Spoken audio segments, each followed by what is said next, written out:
Hello, good morning, my beloved kids. I hope you are all doing well. So, today I'm going to continue with chapter 15. Today we are going to section 2, that is something new, that is about volume. Before going to today's lesson, let's solve our homework of yesterday. So, I have here a shape that represents a net. The question says, what shape does this net represent? This is the net of which shape? Of course, when I look at this shape, it is a pyramid. Why? Because I have these triangles from the sides that if I collect them, they meet in one point that is the apex on the top. So it is a pyramid. But which type of pyramid specifically? We call it square pyramid. Why? We said that we call pyramids by the name of their base. If the base here is square, as I see here, so this is a square pyramid. If my base happens to be a triangle, then this is a triangular pyramid, and so on. Now, the second question says, what is the surface area of this pyramid? So, the surface area of the pyramid equals to the area of the net. How to find it? Easy. It is equal to the area of the triangles in the sides plus the area of the base. What is the area of the sides? They are triangles, so it will be the area of one triangle 4 times, multiplied 4 times. What is the area of one triangle? It is 1/2 base times height. 1/2 base, the base is 3 everywhere, so this is the base of 3 centimeters, times the height, that is 4. Divided by 2, multiplied by 4. This is the area of the sides. Plus, we don't forget the area of my base. What is the area of the base? It is width times length, which is 3 times 3 centimeters. Now, after making this calculation, of course, you start by 1/2 times 3 times 4 times 4. Then the answer of this plus 3 times 3.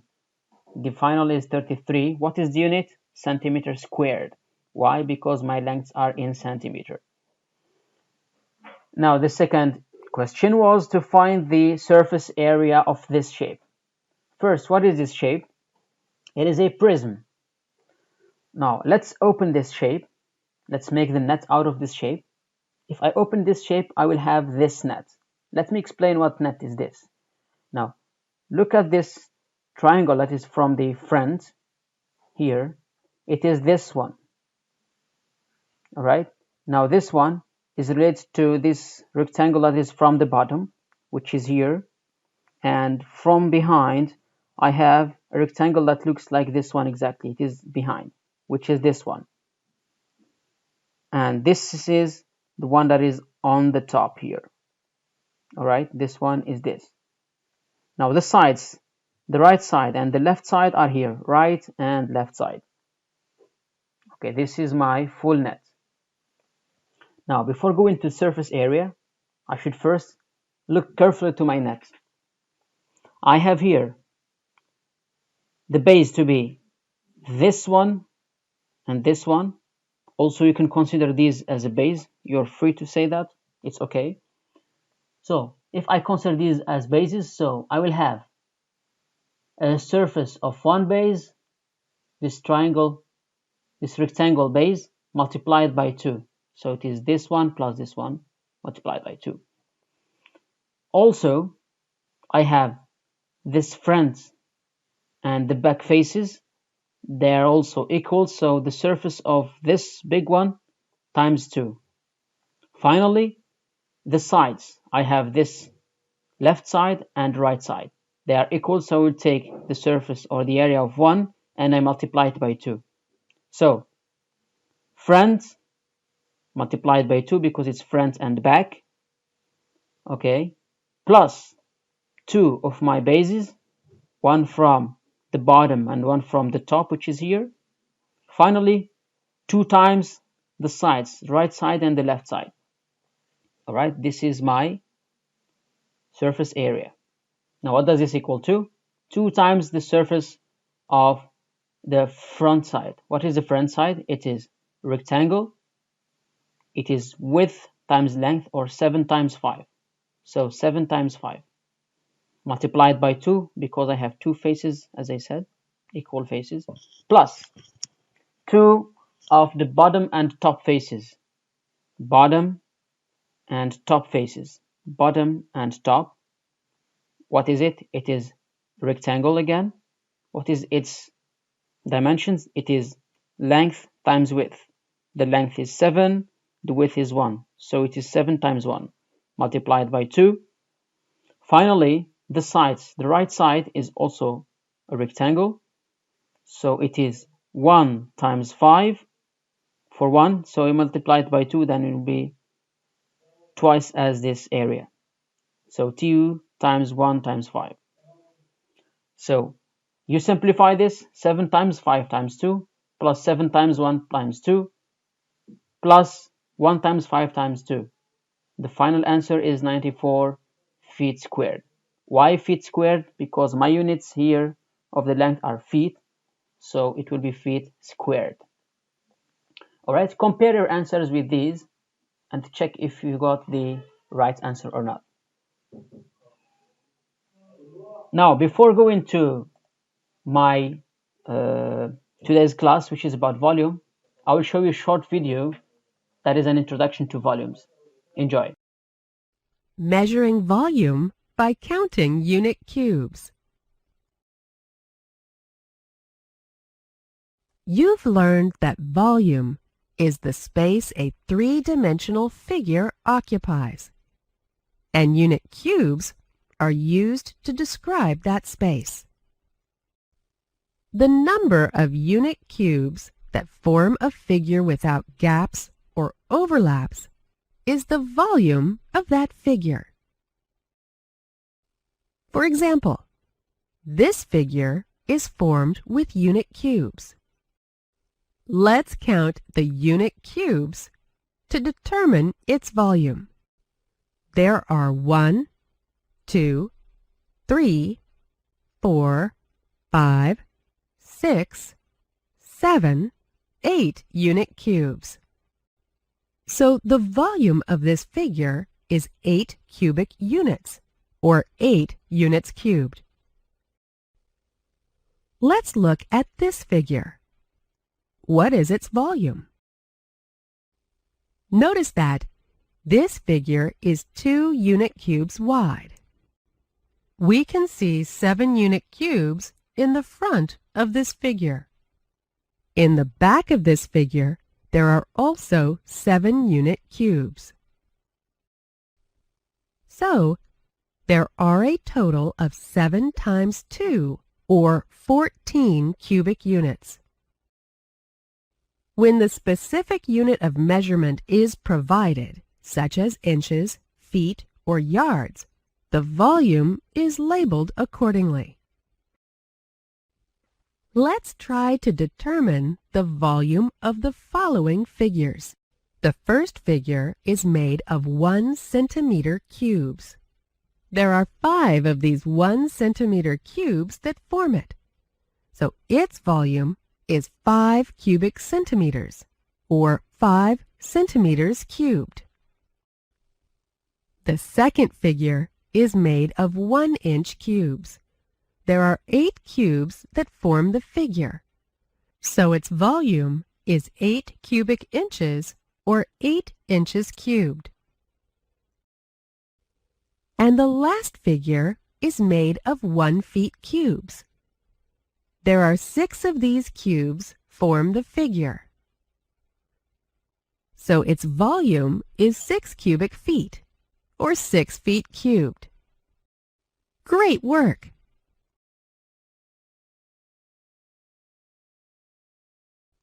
In this lesson, you learned how to find the volume of a three-dimensional figure by counting the number of unit cubes that form it.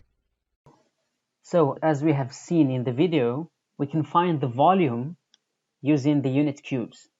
For example, let's talk about this rectangular prism. We also call it cube.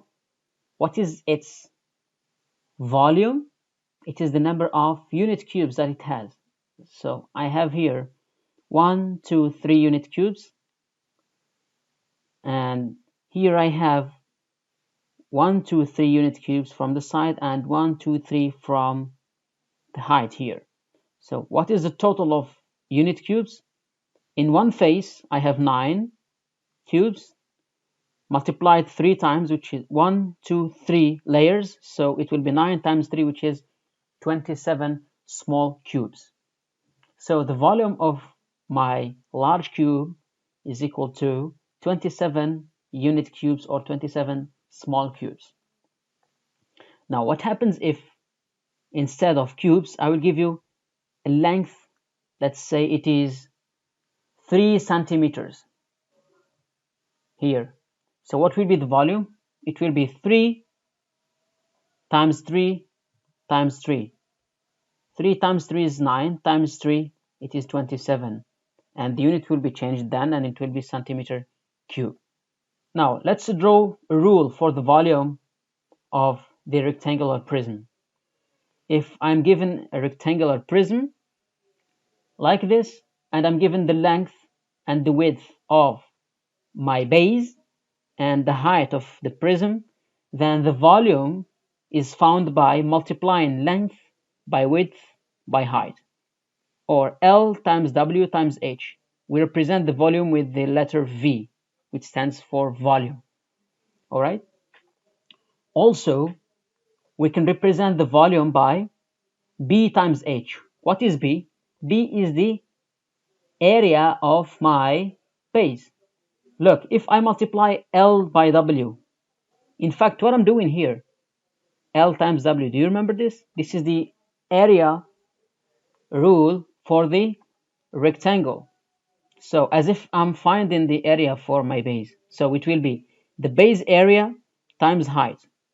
Both are correct. You can use this one or this one, because B is equal to L times W. All right. Sometimes you need to use the unit cat, and this, as in this box here. Here I have a rectangular prism. Again, why it is rectangular prism? First, it is prism because it has 2 doubled bases and it has rectangular sides. Why it's rectangular? Because the shape of its base is a rectangle. Now I want to find the volume for this rectangular prism by using the formula V equals to BH that we have defined here. V, volume, equals to the base area times the height H. First, I'm going to find the area of my base, which is B. So what is the base area? It is length times width. Length times width, which is 3 meters times 2 1/4, or 2 and 1/4. All right. Now look at this number. It's mixed number. So first, before doing the multiplication, I need to write this number as a fraction. What is this fraction? 8 by 4. Yes, it is 8/4. So 8/4 plus 1/4, which is 8 plus 1 divided by 4, which is 9/4. Now, after writing it as a fraction, I will multiply it by 3. So 3 times 9/4, which is equal to 27/4. So in multiplication, we multiply directly. 3 times 9/4, which is 27/4. Now, this is what? This is the base area, the base of my area. Now I will multiply it by the height, which is 4.5 meters. V equals to B times H. My base, B, is 27/4, which I have already found here, times height. My height is 4.5. So remember, before multiplication, I need to write this mixed number as one fraction. What is this fraction? It is 8/2 plus 1/2, which is 9/2. All right, now multiplied by 27/4. Since it's multiplication, so you multiply numerator with numerator and denominator with denominator. So 27 times 9 is 243. Denominator 4 times 2, it is 8. Now this is the final result. I can simplify it. What is this number? It is 240 divided by 8 plus 3 divided by 8. 240 divided by 8 is 30, so I can write this number as mixed number, which is 30 and 3/8 cubic meters. Why cubic meters? Because my unit here is meters, so the volume is cubic meters. So remember, when you are finding the area, it has square units. When you are finding the volume, it's cube units. Cube for volume, square for area. All right, let's have another example. Find the volume of each prism.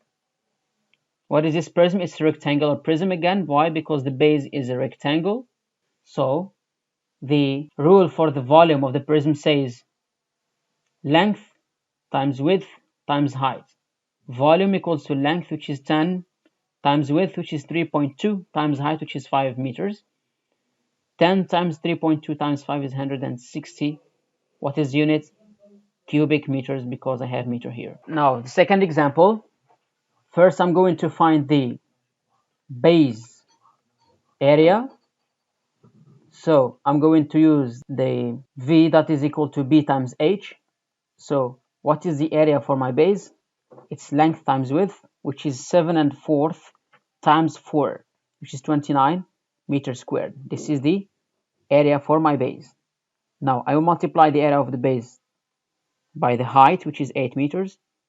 So 29 times 8 is 232. What is the unit? Cubic meters, because this is volume. Now this is square meters because this is an area, and this is volume, so this is cubic meters. Let's have another example. Now, a cereal box is 8.5 inches long, 3.5 inches wide, and 12 inches high. What is the volume of the box? So sometimes you're not given the shape drawn, you're just given a text like this, so you need to imagine the shape in your head, or at least you can draw it. So here is the length, this is the width, wide means the width, high means the height. So remember, the volume is length times width times height. The length is 8.5, the width is 3.5, and the height is 12. Now you simplify these mixed numbers, you multiply all of them and you multiply them by 12. So this is simplified to 17/2, and this number is simplified to 7/2, and this is 12.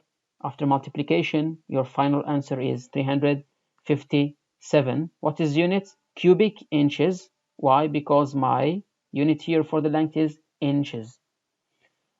All right, let's finish up, guys. Here we have a homework. So I want you to find the volume for these two shapes. Here we have the length 9.25 feet, width 4 feet, and height 7.5 feet. For the second one, you have 18 inches, 4.5 inches as width, and height of 6.5 inches. All right, give your answers in details and share your answers via my Google Classroom account here. For those who did not join, please do by joining. Write this class code to join and send your answers there. Please send a clear shot of your answers. If you have any questions, concerns, or remarks regarding this class or other classes, please share them on the same platform. All right, take care of yourself, guys. Use sanitizers, sleep tight, and see you tomorrow. Bye.